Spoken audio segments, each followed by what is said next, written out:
रूपन्देही 3 मा इतिहास रच्न तयार हुँदैछन् सागर ढकाल। पूर्व प्रधानमन्त्री शेरबहादुर देउवा विरुद्ध चुनाव लडेर चर्चामा आएका सागर ढकालले रूपन्देही क्षेत्र नम्बर 3 बाट उपनिर्वाचन लड्ने सङ्केत दिएका छन्। पछिल्लो निर्वाचनमा उनले डडेलधुराबाट तत्कालीन प्रधानमन्त्री एवं नेपाली काङ्ग्रेसका सभापति शेरबहादुर देउवा विरुद्ध स्वतन्त्र उम्मेदवारी दिएका थिए। त्यही चुनावी प्रतिस्पर्धाले ढकाललाई राष्ट्रिय स्तरमा चिनायो। यद्यपि त्यो प्रयासमा उनी विजयी हुन सकेनन्, तर उनले प्राप्त गरेको जनसमर्थन र राजनीतिक अभियानले धेरैको ध्यान तानेको थियो। यसै सन्दर्भमा ढकालले मङ्गलबार सामाजिक सञ्जाल मार्फत रूपन्देही 3 को उपनिर्वाचनलाई लिएर विशेष सन्देश सार्वजनिक गरेका छन्। उनले प्रत्यक्ष रूपमा उम्मेदवारीको औपचारिक घोषणा नगरे पनि यो निर्वाचनलाई प्रमुख दलहरूको राणा शासन विरुद्धको निर्णायक लडाईँको सुरुवात हुने बताएका छन्। ढकालले लेखेका छन्, रूपन्देही 3 का प्रिय मतदाताहरू, यो केवल तपाईहरूको निर्वाचन होइन, यो निर्वाचन सिङ्गो देशको आवाज हो। के तपाईँ नेपाली इतिहास रच्न तयार हुनुहुन्छ? ढकालले प्रमुख 3 दल नेपाली काङ्ग्रेस, नेकपा एमाले र नेकपा माओवादी केन्द्रलाई एउटै कित्तामा राख्दै कडा आलोचना गरेका छन्। काङ्ग्रेस, एमाले र माओवादी एउटै हुन्। यिनको राणा शासनको अन्त्य 84 सालमा गर्नको लागि सुरुवात यहीँबाट गर्नै पर्छ। यो चुनाव जनता भर्सेस राणा शासन हो। उनी थप लेख्छन्, चितवन 2 मा रविको 54,176 र काठमाडौँमा बालेनको 61,767 मत। अब रूपन्देही 3 मा करिब 90,000 मत छन्।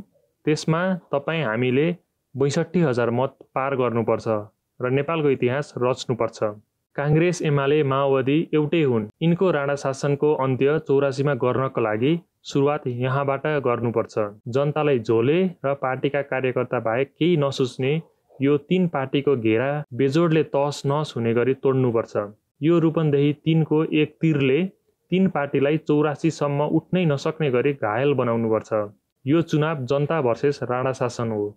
2/3 सरकारलाई नारायणगढ बुटवल सडक खण्डमा हामीमाथि गरेको अत्याचार पोख्ने बाटो हो। झोले अदालतलाई नेपाली अदालत बनाउने बाटो हो। कुलमानको बत्ती निभाउने राक्षसहरूको अन्त्य गरेर नेपाली जनताको अनुहारमा आशा र उज्यालो छर्ने दिन हो। जसरी गएको चुनावमा पुरै नयाँ अनुहारहरू स्थापित गरिदिनु भयो, अब फेरि पालो आएको छ। रूपन्देही 3 का मेरो प्यारो जनता, यो हजुरको क्षेत्रको मात्र चुनाव होइन, देशको चुनाव हो र देशको पीडा, आँसु र आवाज बोल्न तयार भएर बस्नुहोला। नेपाली जनताले जित्ने मात्रै होइन, सफाचट क्लिन स्विप गर्ने हो। सफाचट। ढकालले सामाजिक सञ्जालमा यो पोस्ट गरेको केही समयमा नै 2000 भन्दा धेरै जनताले खुसी व्यक्त गरिरहेका छन्। जनताको खुसी तपाईँ स्क्रिनमा हेर्न सक्नुहुन्छ।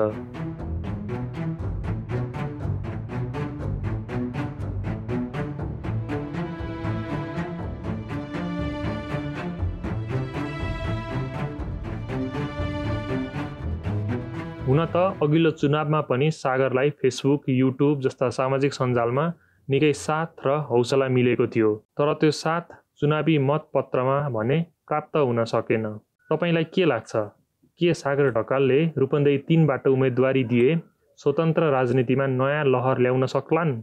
के मतदाताले परम्परागत दलहरूको विरुद्ध जनता भर्सेस राणा शासनको नारालाई समर्थन गर्नेछन्?